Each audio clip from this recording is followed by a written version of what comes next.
જય શ્રી કૃષ્ણ, જય શ્રી રામ. અન્નપૂર્ણા રસોઈ ઘરમાં તમારું સ્વાગત છે. ચાલો આજે આપણે બનાવીશું બટેટા ભૂંગળા. તો એની માટે આપણે બટેટા 2 પાણીએ સરસ ધોઈ અને બાફી મેં લીધા છે અને છાલ પણ ઉતારી લીધી છે. હવે આપણે આનો બનાવીશું. તો એના માટે આપણે તીખું મરચું 1 ચમચી લીધું છે અને સંચર લીધું છે. અડધી ચમચી આપણે સંચર લીધું છે અને આપણે થોડુંક આમાં તેલ નાખીશું. આ રીતે આપણે સરસ મિક્સ કરી દઈશું એટલે આની ઉપર એક મરચાંનો સરસ એક લેયર ચડી જાય છે એટલે બહુ સરસ બટેટા ભૂંગળાનો આપણો કલર બટેટા ભૂંગળા માટે સ્પેશિયલ આપણે લસણની ચટણી બનાવવાની છે. તો એના માટે આપણે ખાંડણી લીધી છે. હવે આપણે એમાં લસણ નાખીશું. 15 થી 20 કળી આપણે લસણ છે. આપણે લસણીયા ભૂંગળા બનાવવાના છે. આપણે હળદર લીધી છે, ધાણા જીરું, કાશ્મીરી લાલ મરચું 2 ચમચી લીધી છે, આમચૂર પાવડર છે અને શેકેલા જીરાનો પાવડર છે અને આપણે સ્વાદ પ્રમાણે મીઠું નાખવાનું છે. તો હવે આપણે પહેલાં લસણ નાખી દઈશું અને થોડુંક મીઠું નાખી અને આપણે પહેલાં લસણ ખાડી દઈશું. એટલે આપણે મીઠું નાખીને લસણ ખાડીએ એટલે લસણ આપણું ફટાફટ ખંડાઈ જાય છે સરસ. જો આપણે મીઠું નાખીને લસણ ખાડીએ છીએ એટલે આ રીતે એકદમ સ્મૂથ પેસ્ટ તૈયાર થાય છે. હવે આપણે આના મસાલા કરી લઈશું ચટણીના. તો એના માટે આપણે હળદર નાખીશું, ધાણા જીરું નાખીશું, શેકેલા જીરાનો પાવડર અને આમચૂર નાખીશું અને આપણે આ કાશ્મીરી લાલ મરચું લીધું છે એ નાખીશું.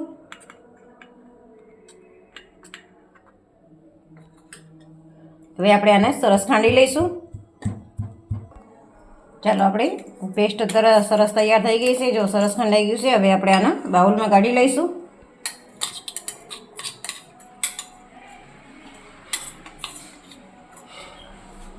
હવે આપણે આમાં થોડુંક પાણી નાખી અને થોડીક આપણે ઢીલી કરવાની છે એટલે આપણે વઘાર કરીએ એટલે આપણે મરચું બળી ના જાય.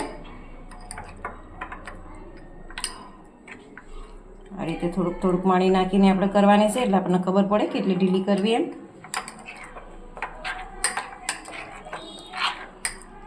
ચાલો હવે આપણે તેલ ગરમ થવા મૂકી દીધું છે. તેલ આપણું ગરમ થઈ ગયું છે. હવે આપણે આમાં હિંગ નાખીશું. 2 મોટી ચમચી આપણે તેલ લીધું હતું. હવે આપણે જે આ ચટણી તૈયાર કરી છે બટેટા ભૂંગળાની એ નાખીશું અને આપણે ગેસ એકદમ ધીમો કરી દેવાનો છે તેલ ગરમ થઈ જાય એટલે. નહીં તો મરચું છે એ દાજી જવાનું એવું નીકળે છે.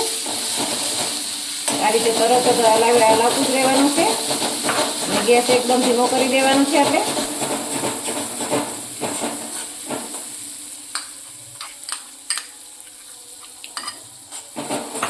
હવે આપણે તેલ છૂટું પડે ત્યાં સુધી આ રીતે સોતે થવા દેવાનું છે.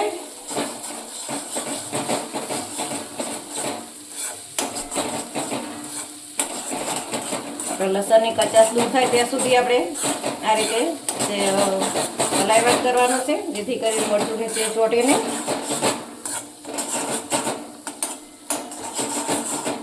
ધીમા ગેસે જ આપણે રાખવાનું છે આને. મીડિયમ કે ફાસ્ટ નથી કરવાનું, એકદમ ધીમો ગેસ રાખવાનો છે આપણે.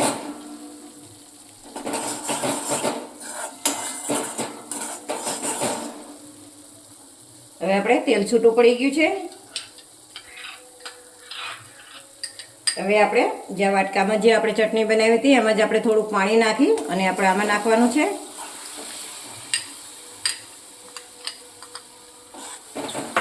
અને આપણે હવે થોડીક વાર આ રીતે ચડવા દેવાનું છે અને થોડીક વાર આપણે ગેસ મીડિયમ કરીશું. હવે આપણે ગેસ ધીમો કરી દઈશું અને હવે આપણે આમાં જે આ બટેટા તૈયાર કરેલા છે એ નાખી દઈશું. હવે આપણે આને સરસ મિક્સ કરી દઈશું.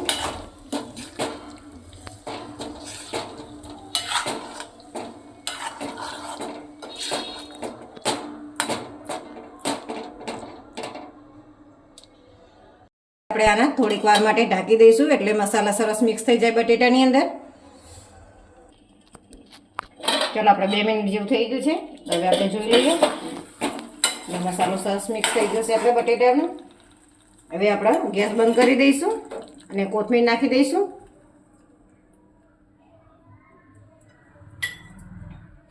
અને આપણે આ અડધી ફાટ જેટલું લીંબુ લીધું છે તો એ નાખી દઈશું.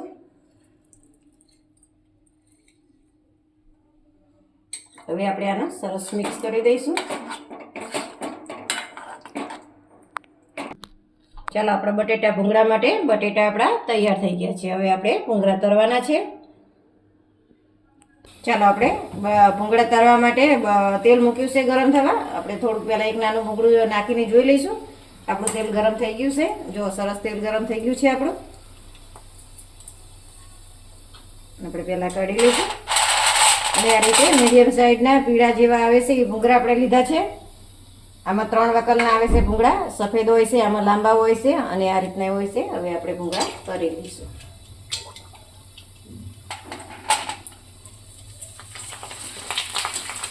તેલ થોડુંક વધારે રાખીને ભૂંગળા તળવાના, એટલે ભૂંગળા બહુ સરસ તળાય છે આપણા. આ જ રીતે આપણે બધા ભૂંગળા કરી લઈશું. આ રીતે તળીને આપણે તેલ કાઢી લેવાનું છે. ચાલો, આપણે બટેટા ભૂંગળાની ડીશ તૈયાર છે. તો તમને આ બટેટા ભૂંગળાનો વિડીયો ગમે તો લાઈક કરો, શેર કરો અને સબસ્ક્રાઈબ કરવાનું ભૂલતા નહીં.